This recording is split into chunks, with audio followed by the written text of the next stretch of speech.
नमस्कार, मैं हूं रंजीत झा। इस बार लोकसभा चुनाव में चुनाव आचार संहिता की धज्जियां उड़ा रहे भारतीय जनता पार्टी के खिलाफ जब मोदी सरकार के द्वारा मनचाहे नियुक्ति पाए चुनाव आयुक्तों की खामोशी दिखाई पड़ने लगी है, अनसुनापन दिखाई पड़ने लगा है, तो ऐसे में चुनाव आयोग के खिलाफ अब मोर्चा खोल दिया गया है। चुनाव आयोग के पास 17 शिकायतें लेकर धाकड़ वकील अभिषेक मनु सिंघवी पहुंच गए।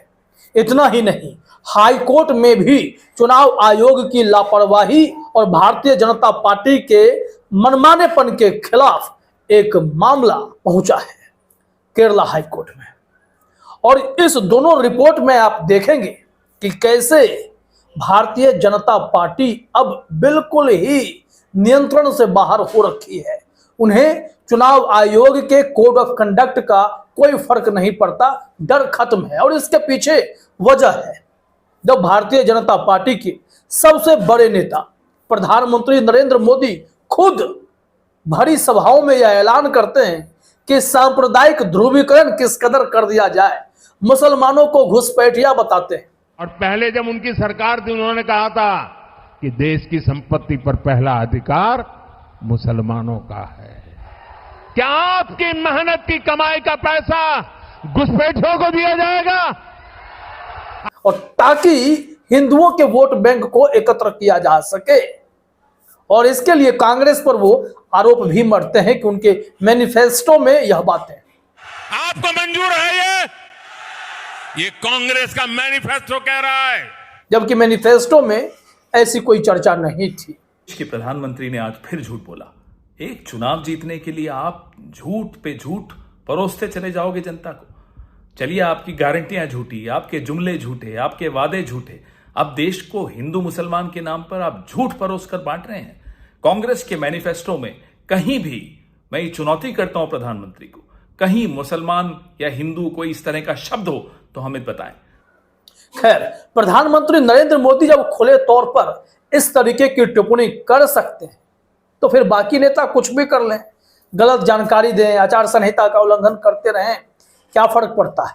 चुनाव आयोग इस स्थिति में है ही नहीं कि वो कोई कार्रवाई कर दे, क्योंकि चुनाव आयोग में आयुक्तों की नियुक्ति की जो कमेटी बनी थी उसमें सीजेआई साहब भी थे। उन्हें बाहर का रास्ता दिखाकर अमित शाह और नरेंद्र मोदी ने मिलकर अपने पसंद का चुनाव आयुक्त चुन लिया। और ऐसे चुनाव आयुक्त से आप क्या उम्मीद करेंगे कि वो कोई कार्रवाई कर दे? मुश्किल है। लेकिन अब अभिषेक मनु सिंघवी ने पहले चुनाव आयोग को संज्ञान में दे दिया है कि हमने आपके पास 17 शिकायतें भेज दी हैं, including prime minister Narendra Modi. लेकिन क्या चुनाव आयोग कार्रवाई करेगा? क्या कहा अभिषेक मनु सिंघवी ने, वो हम आपको बताते हैं। और उसके बाद बताएंगे हाई कोर्ट में जो याचिका पड़ी है वो मोदी सरकार में मंत्री रहे राजीव चंद्रशेखर के खिलाफ पड़ी है। उन्होंने तो अपने नॉमिनेशन के दौरान जो एफिडेविट में जानकारियां देनी होती हैं उसमें गलत जानकारी थी फाइनेंशियल एसेट को लेकर। यहां तो फाइनेंशियल एसेट के मामले में कई कार्रवाई हो जाए, ईडी सीबीआई घुस आए अगर पता चल जाए कि किसी ने कुछ छिपा लिया है। और राजीव चंद्रशेखर बड़े आसानी से इनकम टैक्स में इतना झोल कर देते। अब जब पूरा मामला खुला है तो चुनाव आयोग के पास वहां भी शिकायत पहुंची, लेकिन कार्रवाई के नाम पर नील बटा सन्नाटा।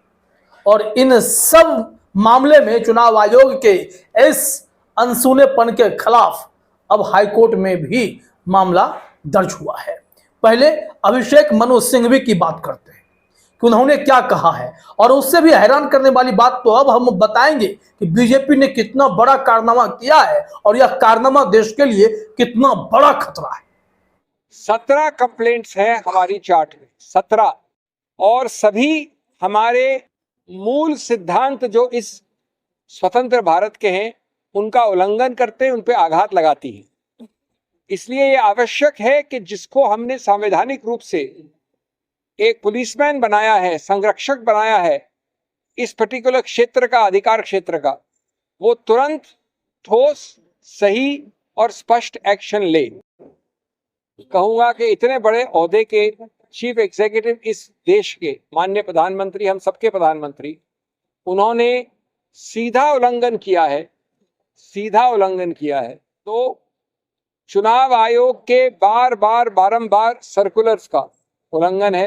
अब क्या चुनाव आयोग ऐसा करेगा? अगर नहीं करेगा तो चुनाव आयोग की साख ही ट्रायल पर है। बाकी 15 या 14 कंप्लेंट्स के साथ विवरण किया है, लिखित दिया है, कंप्लेंट दी है, प्रावधान दिए हैं, फोटोग्राफ दिए हैं, याचिकाएं दी है, और उसके बाद अब हम समझते हैं कि ट्रायल पे न ये लोग हैं न हम हैं, ट्रायल पे चुनाव आयोग। यहाँ कहा जा रहा है कि सिंघवी ने कहा चुनाव आयोग इस मामले में ट्रायल पर है और रणदीप सुरजेवाला के मामले में उनके 2 दिन प्रचार पर रोक लगाई जाती है, तो पीएम का बयान कहीं ज्यादा भड़काऊ है। पीएम ने संविधान की आत्मा के खिलाफ बयान दिया है, जिसके पुख्ता सबूतों के साथ शिकायत पर कार्रवाई करने में चुनाव आयोग ने निष्क्रियता दिखाई तो वह इसकी साख को ही बट्टा लगाएगा। उन्होंने कहा कि व्यक्ति चाहे कितना भी बड़ा क्यों ना हो, कार्रवाई कीजिए। सुप्रीम कोर्ट ने भी कहा था कि चुनाव आयुक्त तो ऐसा होना चाहिए जो पीएम पर भी कार्रवाई करने से पीछे न हटे। अब इसी मामले को ध्यान में दिलाते हुए अभिषेक मनु सिंघवी कहते हैं व्यक्ति चाहे कितना भी बड़ा क्यों ना हो, वो अगर चुनाव आयोग के नियमों का उल्लंघन करता है तो उस पर कार्रवाई होनी चाहिए। कि इसमें भारत की क्रेडिबिलिटी का सवाल है, हमारे संविधान की क्रेडिबिलिटी का सवाल है, हमारे प्रधानमंत्री के पद की क्रेडिबिलिटी का सवाल है, हमारे चुनाव आयोग के क्रेडिबिलिटी का सवाल है। इसलिए आप वो सब जो करते हैं, जो आम आदमी के विषय में करते हैं, वो प्रतिबंध आपको लगाना पड़ेगा, चाहे कोई कितना बड़ा हो, चाहे कोई कितना छोटा हो। ये देश के एक संवैधानिक अस्मिता का प्रश्न चिन्ह है। तो इन सब मामलों को यहाँ पर अभिषेक मनु सिंघवी ने उठाए हैं, लेकिन गौर करने वाली बात यह है कि सूरत में आज लोकसभा चुनाव के पहले सदस्य चुन लिए गए, यानी कि लोकसभा में ऐसा हुआ कि निर्विरोध एक उम्मीदवार चुना गया है। यह कैसे संभव है? तो खेल समझिए। हमने ऐसा कभी सुना नहीं, कभी हुआ नहीं। मैंने अंदर माननीय आयोग को जेम्स बॉन्ड की कहानी बताई कि पहली बार तो तुक्का होता है, दूसरी बार कोइंसिडेंस होता है, अगर वही चीज तीसरी बार हो तो उसको शत्रु का एक्शन कहा जाता है। सूरत में ये बात बारंबार हुई है, ये कोइंसिडेंस नहीं है, ये शत्रु का एक्शन है। क्या हुआ? एक साथ 4 प्रस्तावक कांग्रेस कैंडिडेट के खड़े होकर बोलते हैं कि ये हस्ताक्षर हमारे नहीं है। चुनाव के एक दिन पहले ये कहा जाता है। उसके बाद कुछ समय तक जो कैंडिडेट है सूरत से, वो भी लापता होते हैं, मिलते नहीं हैं। और यह मामला बेहद गंभीर इसलिए भी है कि इतने बड़े लोकतंत्र के पर्व में क्या ऐसे हालात बनते हैं कि चुनाव आयोग के सामने कोई दूसरा उम्मीदवार टिकेगा ही नहीं, उसमें खामियां है कहकर उसे खत्म कर दिया जाता है और सिर्फ एकमात्र बीजेपी का उम्मीदवार बचता है। और गड़बड़ी किस बात की है कि जो प्रस्तावक कांग्रेस के बने थे वो प्रस्तावक मुकर जाते हैं कि हमारा साइन नहीं है, और फिर उनकी खोज पहचान की जाती है तो वो मिलते नहीं है। और इसी मामले को लेकर सब हैरानी भी जता रहे हैं कि यह खेल क्या है। अब सबसे रोचक जो कोइंसिडेंस नहीं हो सकता, जितने और पार्टियों के जितने कैंडिडेट्स हैं सूरत से, सब विड्रॉ कर जाते हैं। ये ऐसा अजूबा तो हमने देखा नहीं। सूरत का कैंडिडेट इतना प्रभावशाली है कि कोई उसके विरुद्ध खड़े होकर तैयार नहीं। खड़े होने के बाद, नामांकन पत्र भरने के बाद, तो इसलिए हमने कहा है चुनाव आयोग से कि ये आपने चुनाव के धरातल को नॉन लेवल प्लेइंग फील्ड बना दिया है, समतल जमीन नहीं छोड़ी है। ये चुनाव पिटिशन का मामला नहीं है, इसमें आपका एक ही हल है, ऐसे कारनामों का फायदा न उठा पाए कोई, इसलिए अति आवश्यक है कि आप स्थगित करें चुनाव सूरत में और चुनाव की नई तारीख दें। अब जरूरत ही नहीं है कि कहीं चुनाव हो। क्या भविष्य में ऐसा संभव है कि आने वाले समय में चुनाव की जरूरत ही ना पड़े? कोई भी उम्मीदवार खड़ा होगा तो उसके नामांकन को रद्द कर दिया जाएगा और कह दिया जाएगा कि यहाँ पर गड़बड़ी थी। किसी का प्रस्तावक गायब हो जाएगा, किसी के दस्तखत में गड़बड़ी खोज ली जाएगी।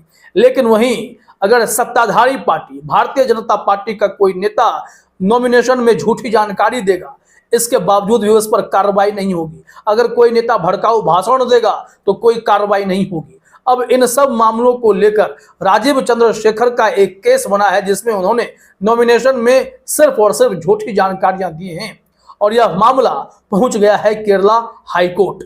आइए आपको दिखाते हैं कि वहां मामला क्या है और अगर हाईकोर्ट इस मामले में संज्ञान लेगा तो चुनाव आयोग इस मामले में क्या करेगा। जरा देखिए उस रिपोर्ट में क्या जानकारी है। यहां लाइव लॉ ने हेडलाइन में लिखा है, केरल उच्च न्यायालय में याचिका में आरोप लगाया गया कि मंत्री राजीव चंद्रशेखर ने नामांकन दाखिल करते समय झूठा हलफनामा दायर किया, वित्तीय संपत्ति दबाई है।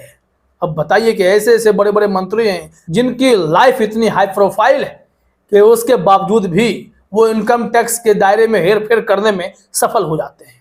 यहाँ क्या कहा गया है जरा देखिए। केरल उच्च न्यायालय के समक्ष एक जनहित याचिका दायर की गई है जिसमें आरोप लगाया गया है कि भाजपा नेता और केंद्रीय मंत्री राजीव चंद्रशेखर द्वारा नामांकन पत्र के साथ गलत हलफनामा दायर करने की शिकायत पर कोई कार्रवाई नहीं की गई है। विशिष्ट आरोप यह था कि मंत्री राजीव चंद्रशेखर ने अपनी वित्तीय संपत्तियों को छुपाया था और अपने नामांकन पत्र के साथ दायर हलफनामे में अपनी आय को गलत बताया था। अब यहां से देखिए किस तरीके से विवाद बढ़ता गया, क्योंकि शिकायत जो है चुनाव आयोग तक पहुंची लेकिन चुनाव आयोग यहां भी अनसुना कर गया।